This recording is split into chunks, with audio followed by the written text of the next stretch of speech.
14 voicemail this month and I still hadn't listened to a single one.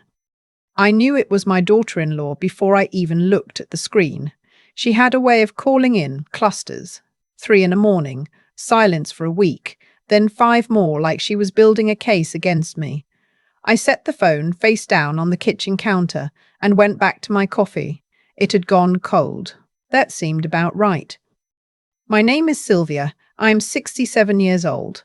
I spent 31 years as a licensed practical nurse at Mercy General in Columbus, Ohio, walking 12-hour shifts in shoes that wore through at the heel, watching people at their most broken, holding hands that had no one else to hold them. When I retired, I had a small pension, a body that ached in the evenings, and a house, a real house, not an apartment, not a rental, that I had paid off the last mortgage note on 2 years before I retired. I remember sitting at my kitchen table the afternoon that final payment cleared and just holding the paper in my hands. 32 years of payments. My ex-husband hadn't believed I could do it alone. My own mother hadn't either, but the paper was in my hands and the house was mine. That house is the reason we are here. My son, Elliot, was 29 when he met Renata. He brought her to Sunday dinner in March, the kind of cold March where the ground is still frozen under a thin skin of mud, and she came in wearing a cream-coloured coat that I immediately knew she did not wash herself. She was lovely. I want to be honest about that. She was genuinely lovely, with a quick laugh and good manners, the kind of woman who compliments your kitchen and means it, or at least sounds like she means it. I liked her. I want to be clear that I liked her, because what came later is easier to misread if you think I was looking for reasons not to. Elliot had always been my quieter one. I raised 2 children mostly on my own after his father and I separated. Elliot and his older sister Pamela, who lives in Portland now and calls every Sunday without fail. Elliot was the one who needed more tending. Not because he was troubled, but because he was trusting in a way that left him exposed. He believed what people told him. He always had. I used to think that was a virtue. I'm less certain now. They got engaged 18 months after that first dinner. I was happy for him. I told him so, and I meant it. Renata called me herself that evening, which I thought was a good sign. She said she hoped we would be close. I said I hoped so too. We stayed on the phone for almost 20 minutes, which was longer than most of my conversations with her had been up to that point, and I went to bed that night with something that felt genuinely like hope. The wedding was set for September, a Saturday. The venue was a restored farmhouse outside of Worthington, exposed beams, string lights, the kind of place that costs more per hour than I used to make in a day. I was not asked about the budget. I was not asked to contribute, which I want to acknowledge, because later, when things unraveled, someone suggested I was bitter about money. I wasn't. They didn't ask. I didn't offer, and that was fine. What I offered instead was time. I addressed envelopes by hand because Renata said it was more personal. I drove 40 minutes each way to the florist to pick up samples because she was working the day they came in. I hemmed the flower girl's dress on my own sewing machine because the seamstress charged extra for rush orders. I gave my time freely and I gave it gladly because he was my son and she was going to be my family. The week before the wedding, Renata's mother flew in from Phoenix. Her name was Harriet, a tall woman with silver earrings and a very particular way of looking at a room, like she was appraising it. She and I were introduced at the rehearsal dinner, and she shook my hand and said very pleasantly that she had heard so much about me. I said I'd heard a lot about her too, which was not entirely true, but seemed like the right thing to say. What I did not know, what I had no reason to know, was that Harriet had been asking Renata about my house for at least 6 months. Elliot told me this later, much later, after everything was already done. Harriet had a son from a previous marriage who worked in real estate development, and he had apparently been watching a certain corridor of Columbus properties, older single-family homes in established neighborhoods, close to the infrastructure projects being planned for the next several years. My street fell in that corridor. My house, a 3-bedroom colonial with a finished basement and a lot that backed up to a small green space, had been on his radar, and through Harriet, it had gotten onto Renata's. But on the morning of the wedding, I didn't know any of that. I knew only that I had pressed my dress the night before, that I had bought new shoes I wasn't sure I could stand in for 6 hours, and that my son was getting married in 4 hours, and I wanted the day to be beautiful for him. I arrived at the venue at noon, which was when family was asked to arrive. The parking area was already half full. I found Elliot near the back entrance with his groomsmen, and he hugged me for a long time, the way he used to when he was small and something had scared him. I smoothed his collar and told him he looked exactly like his grandfather on their best day, which made him laugh. Then Renata's mother appeared in the doorway and said they needed him for photographs, and he went. I found my assigned seat.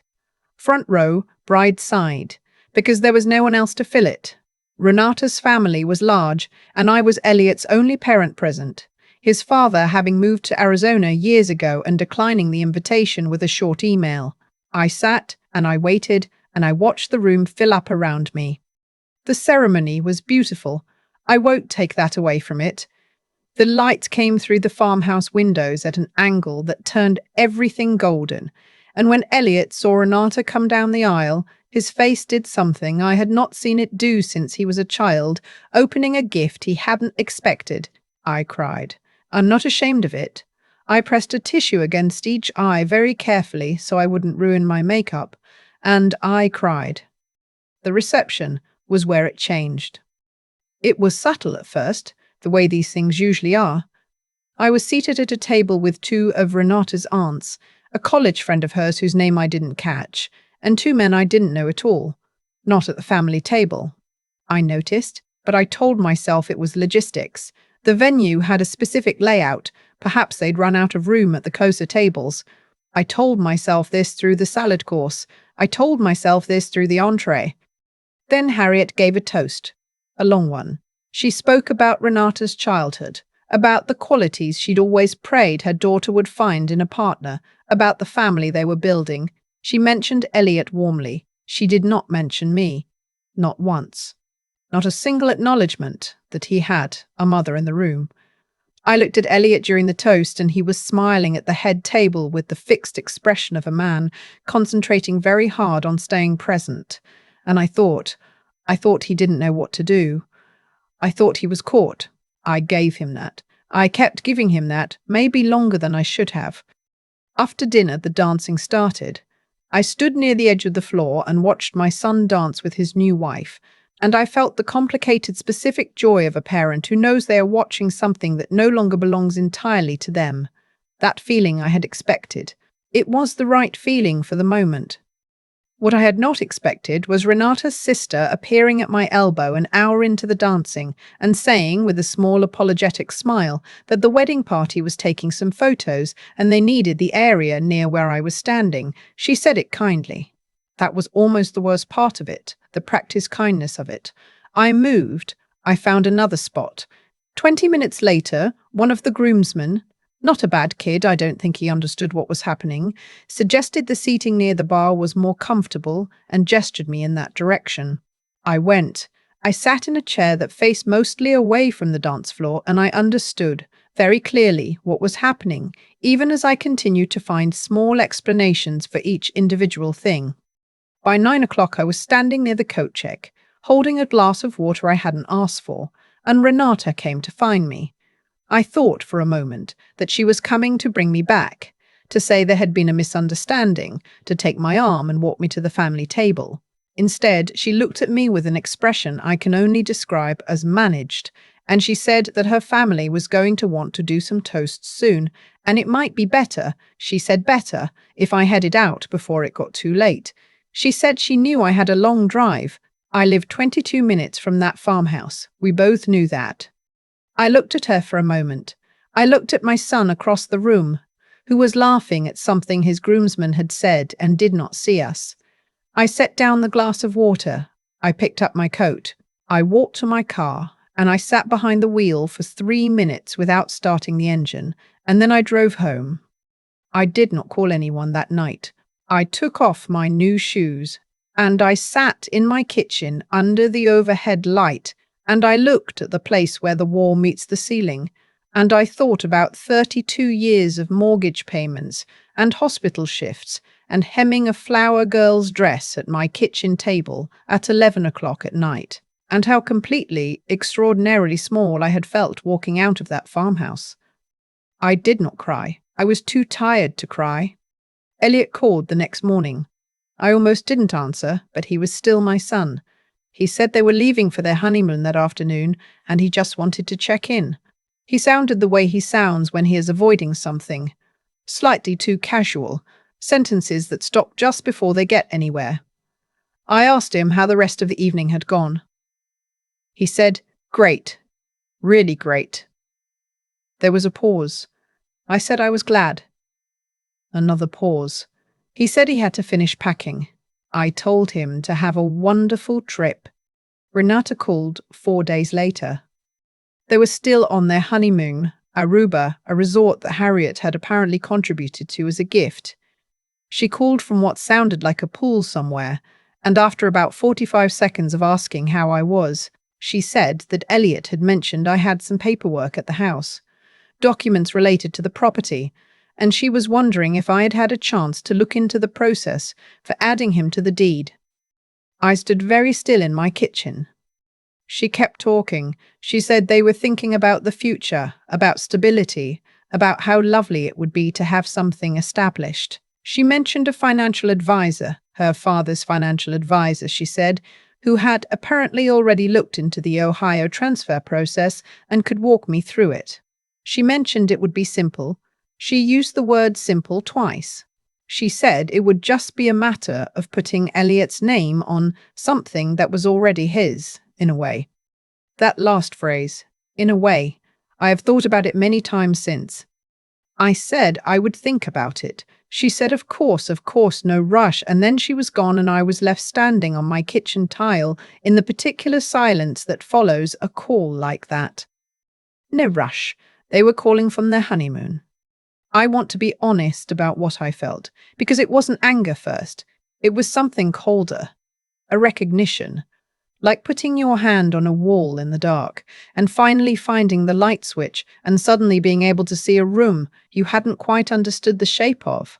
Harriet's questions over the months, the way Renata had said in those early warm conversations that she believed family should have security, the financial advisor who had apparently already looked into the transfer process, the word simple, the phrase in a way. I called my sister that evening. She lives in Dayton, and she is the person I call when I need someone to tell me I'm not being foolish. I went through the whole thing, the wedding, the moving to the edges, the coat check, the call from Aruba. And when I finished, there was a long quiet, and then my sister said, "Sylvia, please go see a lawyer." I had a friend from the hospital, a woman named Helen, who had retired from our floor a few years before me. Helen's daughter was an estate attorney. I had met her at Helen's retirement party and thought she seemed sharp in the way that quiet people sometimes are. I called Helen that Thursday and explained that I needed advice and asked if she thought her daughter would speak with me. Helen called me back within the hour. Her daughter's name was Adele. We met at her office on a Tuesday, a pale green office with a philodendron in the corner that had been there long enough to take over most of the windowsill. I brought the deed. I brought the mortgage payoff letter. I brought everything I had. Adele listened without interrupting. She had a way of being still that made you feel your words were landing somewhere solid. When I finished, she asked me 3 questions. Did I have any outstanding liens on the property? No. Had I made any verbal promises to my son about the property? No. Had anyone presented me with documents to sign? Not yet. She nodded slowly. Then she explained in plain language what a revocable living trust was and why it might be relevant to my situation. In Ohio, she explained, property held in a trust passes outside of probate, which means that any future divorce proceedings or creditor claims against a beneficiary cannot touch the trust's assets in the same way they might touch jointly held property. She said that if I named a different beneficiary, a charity, a grandchild, a sibling, the property would go where I intended it to go, regardless of what happened to any marriage, including my son's. I asked her what I should name as a beneficiary if I wasn't sure yet.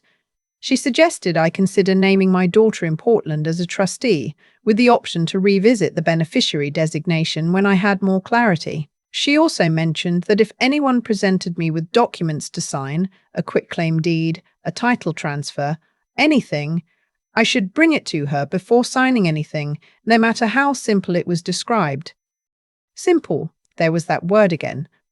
We spent 2 hours in that office. I left with a clear understanding of what I was going to do and why I was going to do it, and a feeling in my chest that I had not had in several weeks, which was the feeling of standing on solid ground. I called Pamela that night, my daughter, my steady Portland daughter who calls every Sunday. I explained everything from the beginning, including the parts I had been minimizing to myself. There was a silence when I finished, and then she said quietly, "Mom, why didn't you call me sooner?" Not a question. I didn't have a good answer. I told her I didn't want to make a problem out of something that might not be. She said making a problem out of something real is not the same as making a problem. I wrote that down after we hung up. The trust was finalized on a Friday morning in November. Adele walked me through each page. I read everything twice.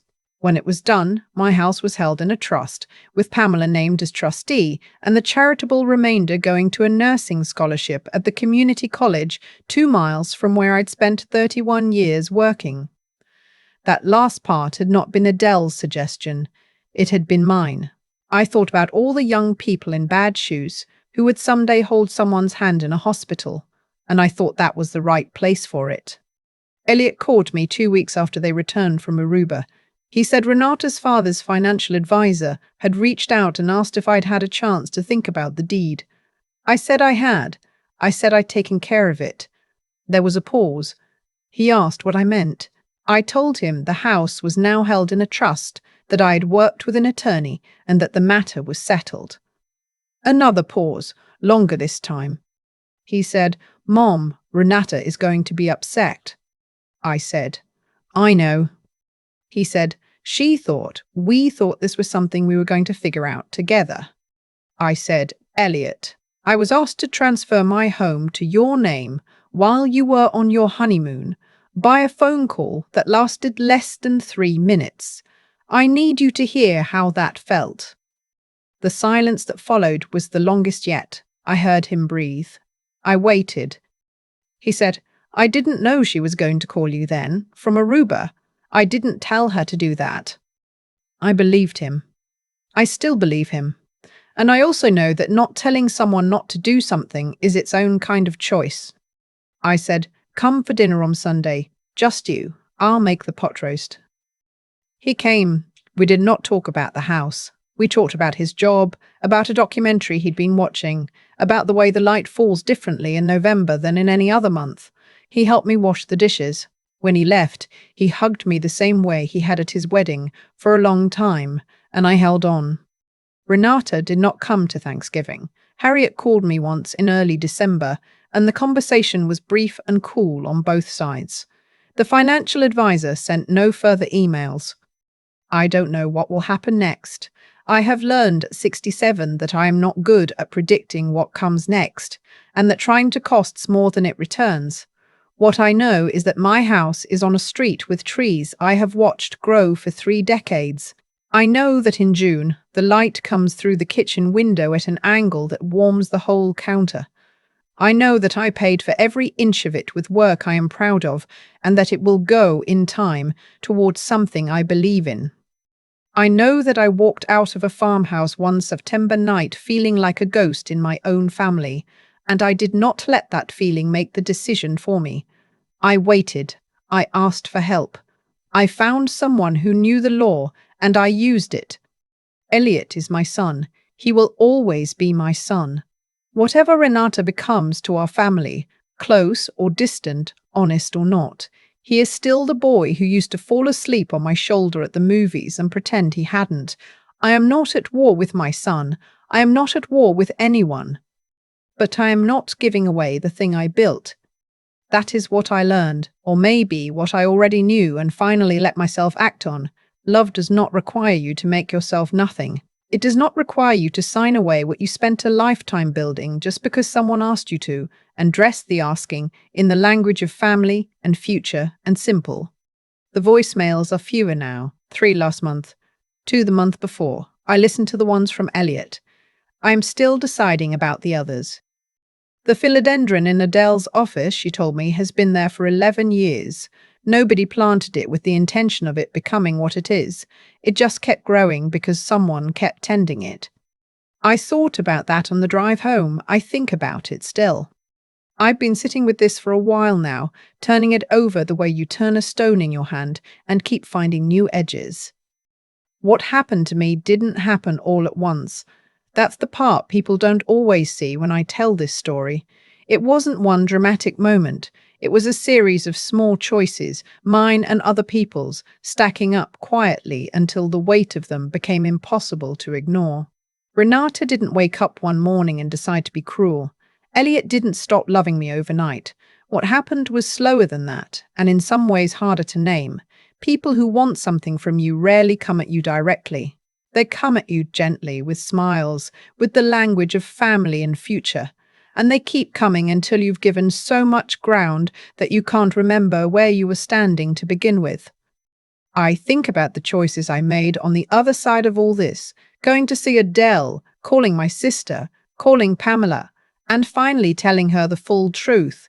And I understand now that those choices didn't come from anger. They came from something quieter, a decision to be honest with myself about what I was seeing, even when it would have been easier to explain it away. That kind of honesty takes something out of you. It's not comfortable, but I've learned that the discomfort of seeing clearly is far shorter than the suffering of pretending you don't. There's something I want to say about Elliot, because I think it matters. My son is not a bad person. He is a person who found himself between two loyalties and didn't know how to hold both of them without dropping one. I've watched that happen to good people before. It doesn't excuse the dropping, but it explains the shape of it. What I needed from him wasn't a perfect response. I needed him to be willing to hear me, to sit across a table and let my words land. He did that eventually. That Sunday with the pot roast, the dishwashing, the long hug at the door. That was him doing the right thing at the pace he was capable of. I'm choosing to meet him there. What I refused to do was let my love for him be used as a lever against me. Love is not a weakness. It is not a door you leave unlocked for anyone who claims family. I spent 31 years learning in the most concrete way possible that care without boundaries destroys the person doing the caring. I watched it happen to colleagues on our floor, nurses who gave everything until there was nothing left to give, who confused self-sacrifice with virtue. It is not virtue, it is depletion dressed up in noble language. The trust I signed is not a symbol of bitterness. It's a symbol of clarity. It says, I know what I built, I know what it cost, and I know where I want it to go. That kind of clarity doesn't fall on you like rain. You have to choose it, especially when the people around you are asking you to choose something else. It requires the willingness to think, really think, past the emotion of the moment, past the guilt, past the fear of being called difficult or cold or ungrateful. I was none of those things. I was a woman who finally decided to understand her own situation well enough to act on it. The philodendron in Adele's office has been growing for 11 years because someone kept tending it. I think about that a lot. The things that last are the things we keep choosing, quietly, over and over, even when no one is watching. That is what I want to keep choosing.